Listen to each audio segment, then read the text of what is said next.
Hello everyone. Realized it's been just a little bit since I did a franchise review, so I decided to do another one. And also, I know it's been a while since I did a retro game review, so I'm going to have one of those coming up here pretty soon. So keep your eyes peeled out for that, and be sure to subscribe so you'll be notified whenever that comes out. Now, since this is the month of October, I decided we'll do like a spooky kind of game review, or a franchise review rather. So we're going to review the franchise of Resident Evil. I'm a pretty big fan of this series, so let's go ahead and just get into it. I'm sure it's going to be extremely long. Resident Evil first started with a title by the same name for the PlayStation and PC, and it's a series that pretty much redefined the survival horror genre, using themes and premises from games of the past, most noticeably Alone in the Dark. The series was created by Capcom to redefine the horror genre, and like most games, it's got the name change treatment when it came over to the US. Yes, if you're one of the 2 people still out there who wonders why the game is called Resident Evil, yet only ever featured one house in the series, excluding number 7, it's because the series is actually called Biohazard. A name that fits it considerably better if you consider the story. The main plot of the series is always somehow a fight to survive against the monsters, and even occasionally the soldiers, created and employed by the evil Umbrella Company. Umbrella is a pharmaceutical company which, in searching for the key to eternal life, ends up developing biological weapons. I'm a fairly big fan of the series, which holds many game titles, which of course are pretty hit and miss amongst its fans. But let's go ahead and take a look at some of the games. The first game released in 1996 on the PlayStation and was absolutely terrifying for the time. The B-movie horror style of the game and its cutscenes became part of its charm, and why most people tend to hold the first one as the best. I have to admit, I loved playing the first one, and it did a great job of creeping me out back in the day. If you're interested in playing this, there's an excellent remake of the game with improved controls and amazing graphics that was released in 2015 for the PS3, PS4, 360, Xbone, and the PC. There's even a physical release right now for the first and Zero Stories HD remakes to sell at an extremely reasonable price. I've played through both versions and enjoy them both immensely. So either way, you'll probably end up having a good time. Resident Evil 2 for the PlayStation came out in 1998 and continues almost directly after the end of the first one, with more Resident Evil goodness. However, this time you traverse over an entire town. Well, mostly anyway. This game is the franchise's most successful title on a single platform, which led it to being ported over to the PC, N64, Dreamcast, and GameCube. My first experience with this title was on an N64 from my friend, and I was pretty disappointed. But years later, I ended up getting it for the PlayStation, and I have to say I liked it a whole lot better for the system. So maybe skip over the Nintendo port. Not sure about the GameCube one though, seeing as it's more impressive machine than the PlayStation. So maybe. Also, I should mention that Capcom is currently working on an HD remake for this game, and you can be guaranteed I'll be picking up that one. Next up, we have Resident Evil 3 Nemesis, which released on the PlayStation in 1999, just 1 year after the release of number 2. This featured another story that was going on at the same time, with the return of my favorite character, Jill Valentine. The most noticeable differences between this one and the other two was Nemesis, the towering, unstoppable zombie with a rocket launcher. Yeah, pretty much as terrifying as it sounds. He chases after you the entire game, making your life a living hell. I ran this game back in the day whenever I owned my original PlayStation, and renting was an actual thing. I didn't have money to buy games for myself back then, so this was how I experienced most of my games, and sadly, I never got to finish this one, but I loved what I experienced and can't wait to jump back into it again. Now, after the third entry, we have Resident Evil Code Veronica, which surprisingly was released on the Dreamcast in the year of 2000. It's the first title to be released on a system outside of the PlayStation, as Capcom wanted to take advantage of the Dreamcast's ability to make real-time environments instead of the pre-rendered stuff seen in previous installments. This game was developed at the same time as Resident Evil 3 and features a lot of the same mechanics, unsurprisingly. This game featured much more ludicrous cutscenes, however, which quickly became the norm of the series afterwards. It was later released for the PS2, PS3, and 360. I played it on the PS2, and honestly, I have to say I really didn't care for this one. I don't remember getting very far at all. I hear a lot of people say that this is one of their favorites, though. So perhaps whenever I grab it to complete my collection, I'll have to give it another try. Going back a bit to Resident Evil Survivor, also released in 2000. This was the first spin-off game and was actually created by Tosei. At least I think it's Tosei. Surely it's not TOS. To be the first off-the-rail shooters for the PlayStation. It was compatible with a few versions of the light gun at the time. However, here in America, we received a first-person shooter of the game. As in North America, shooting games were being blamed for the Columbine shooting school massacre. I played through this game with my sisters, and even though it was short and easier than the other games, I enjoyed it all the same. I only really played through it the one time, however, and I would love to get a hold of the PAL Region one, as I'm interested in playing the Resident Evil light gun game. 2001 saw two more installments of the Resident Evil series, Resident Evil Gaiden for the Game Boy Color, and Resident Evil Gun Survivor 2 Code Veronica. The Game Boy Color one was developed by both Capcom and M4. It wasn't received very well, as the game plays from a top-down perspective and then enters into a first-person view for the zombie fights. I've never personally played it, but honestly it looks interesting enough. Plus, it's Resident Evil on the Game Boy Color. The later game, Gun Survivor 2 Code Veronica, it never saw a North American release, and it came out both for arcade and the PS2. It's another light gun shooter game, and as far as I can tell, it follows the Code Veronica story. Perhaps I should grab this one on PS2 instead, as it might make for more fun with it. Although, how awesome would it be to play this on arcade? If you're confused by the title, Gun Survivor 2, that was the original title for Resident Evil Survivor. So Resident Evil Survivor is Gun Survivor, while Code Veronica 2 Gun Survivor is Gun Survivor 2. Not confusing at all, right? Next up, in 2002, we got two games. The very first Resident Evil remake, just titled Resident Evil, returns in all its glory for GameCube excessively.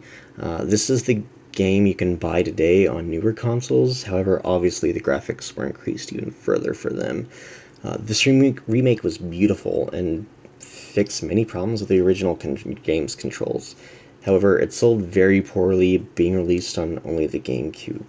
The next title that made its way once again as a GameCube exclusive is Resident Evil Zero. This one acts as a prequel story for the Resident Evil and tells the story of Bravo Team in the Arklay Mountains. This title was originally started for the N64, but if you know games on the console, you probably don't need an explanation as to why that was a bust. The game graphically looks a lot like the remake for the same system, which is no surprise being released the same year. Critics reviewed the game mostly positive, however that didn't help sales for the game at all. I do remember watching my little brother play this game, and I thought it looked amazing having a Resident Evil game playing with these graphics. However, I never owned a copy myself, so I can't speak on how fun it was. Though with the extreme prices of GameCube games, I'll be going with the HD remake for the newer consoles to try this one. 2003 and 2004 saw three more games, Resident Evil Dead Aim and Outbreak, along with Outbreak File Number 2 the next year. Resident Evil Dead Aim is also known as Gun Survivor 4 Biohazard Heroes Never Die. What's that, you say? If it's Gun Survivor 4, then what happened to Gun Survivor 3? Well, Gun Survivor 3 is a Dino Crisis game called Dino Stalker. Here, and Dino Crisis is another survival horror game developed by Capcom with dinosaurs instead of viral creatures. Now, never interrupt me again. I never got to play Dead Aim, but apparently this one actually made it to the States, and it goes for about $20 on eBay. So you can bet whenever I get the money for that, I'll be acquiring it for my collection. Gotta put those CRTs to work.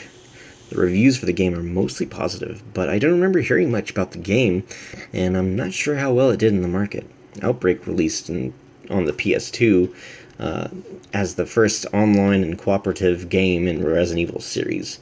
Involved playing civilians in the Resident Evil universe during the first and second game. It had controls from the GameCube HD remake and with some slight improvements. You could choose scenario, difficulty, and character and act it out with other players online. Outbreak File 2 was just an expansion for the game due to the game's huge popularity in Japan. Now, the online game received mixed reviews, really mixed reviews, with people liking the graphics and gameplay, however, mostly disliking how short and few the scenarios were, and not being able to use a mic to communicate. However, the game was well loved even today, and after Capcom decided to close servers, fans actually carried on the game through their own servers. Now, that's some dedication. I never picked this one up, as I didn't do any online gaming with my PS2 until I got pretty hardcore into Final Fantasy XI. Oh, 3 years of my life wasted there. Next up, we had the big bad Resident Evil 4. It hit shelves in 2005 and changed up the gameplay nearly entirely. This is another one fans revere as the best of the series. This beauty was originally released for GameCube, and I can remember it being one of the main reasons for wanting the console as a kid. It was supposed to be a console exclusive, but before it even hit shelves, it was announced for PS2, which saw a release on later that year. It's also seen ports for nearly every single console following this, so as you can imagine, it's done amazing in sales. Critics loved nearly everything in this game, and it even won several Game of the Year awards, and it's considered to be one of the best games of all time. I have to agree, as I spent tons of time on this game, replaying it immediately after having beaten it, and of course I own my copy on the PS2. One of the best things about the release of this game was the special edition Chainsaw controller, which I swear one day I will own.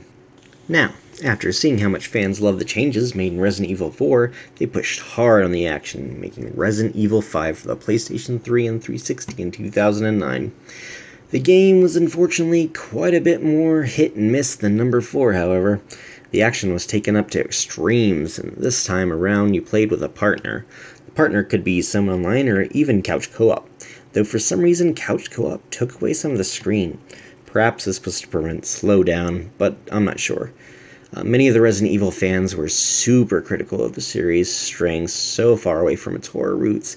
However, despite that, Resident Evil 5 remained not only the greatest selling Resident Evil game, but the greatest selling Capcom game of all time.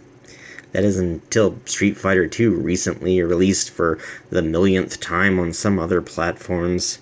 Seriously, don't know what it is about the game that people need to own 18 copies of it. I much rather prefer the crossovers they did. Despite Resident Evil 5 getting some negative criticism, I love the game. Sure, it doesn't sit as high as 4 for me, but you can't deny the game is tons of fun, and I enjoyed playing it all the way through. Next up, let's talk about the Revelations spin-offs. This game first launched on the 3DS, and even came with a 3DS attachment that gave the system an extra analog stick called the Circle Pad Pro. The game went back to an emphasis on survival, evasion, and exploration, trying to lead the game back to its roots, which seemed to make fans happy. The game takes place in between Resident Evils 4 and 5 and saw mostly positive reviews on its early release. Later it saw an HD release / port for the PS3, 360, and Wii U, which, while sold well, wasn't reviewed nearly as high. As Capcom likes to do, they released an HD, let's call it HD squared, remake for the PS4 and Xbox and Switch.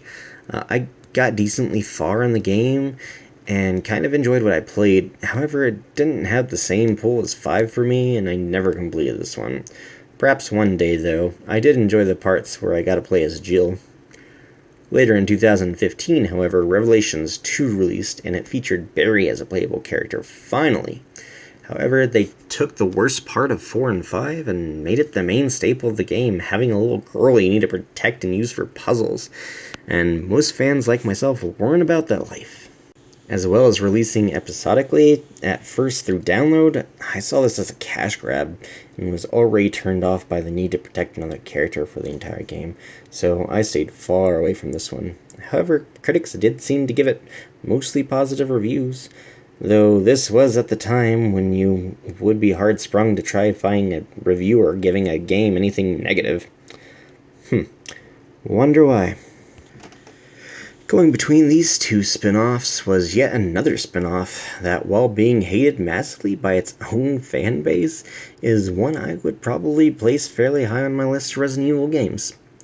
I'm speaking, of course, of the infamous Resident Evil Operation Raccoon City.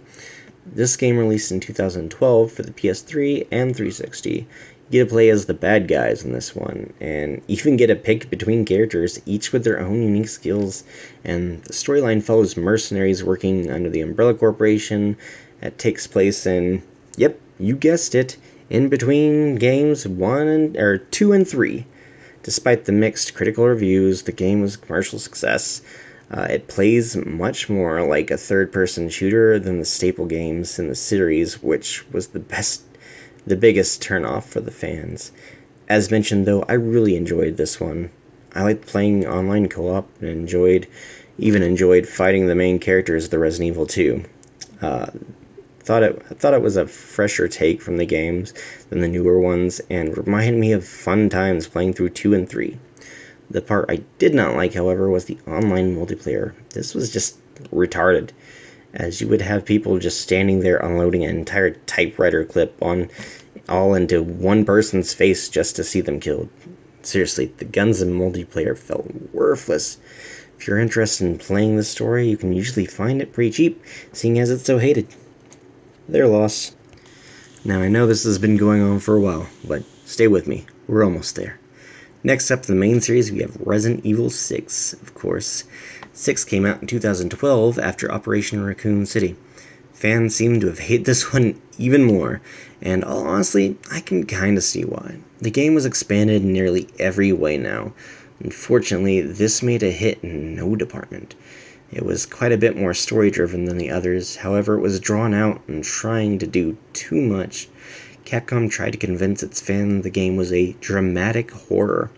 The game wasn't a total bust, however. It sold decently enough, but most of the fans were convinced they would never get another decent horror game from the company. I didn't mind Resident Evil 6 so much. It took me over a year to play through every story. However, I made it more fun with completing each storyline with different people as my partners. It made the game feel a bit more like a new experience, and overall made the game worth the price tag. Also, I feel like the online play was handled better overall in this one. The next and latest entry in the series, however, changed a lot of fans' thoughts about Capcom. Capcom announced it as a return to its horror roots. However, the gameplay footage was shown in first-person mode. Capcom was looking at the popular horror games of the time, such as Outlast and the unreleased PT. They decided to make this title first-person survival horror, and even have it in VR if you got it on PS4 for no extra cost. I was super excited for this title, and even have the game review on it on my channel. If you haven't checked it out yet, you should, though I might be a bit biased. Despite tons of good reviews all around, it didn't sell nearly as well as I believed it should have, which means bad news moving forward. Whew, that was a lot, and I'm pretty out of breath now. So many games, and I even left off a lot of the Wii spin-offs. Never played any of them though, and I didn't want to talk too much on games I knew next to nothing about. Fans have been rather bitchy about the series and what it needs to be, but if you look at all different games, Resident Evil has always been pretty much whatever it wanted to be. And some of the greatest games are ones where it broke away from the formula. As mentioned, I really like the Resident Evil franchise, and look forward to more games from the company, especially after Resident Evil 7. If you're looking to break into the series, I would suggest picking up either the newest HD remakes for the newest consoles, or even the HD remake for number 4. You won't be lost picking 4 up, as the story is just as enjoyable without having played any of the others. Please like and comment on my video. If you really enjoyed it, I have at least 2 other franchise reviews at this time, so subscribe and check them out. But most importantly, don't forget to take care of yourselves, guys.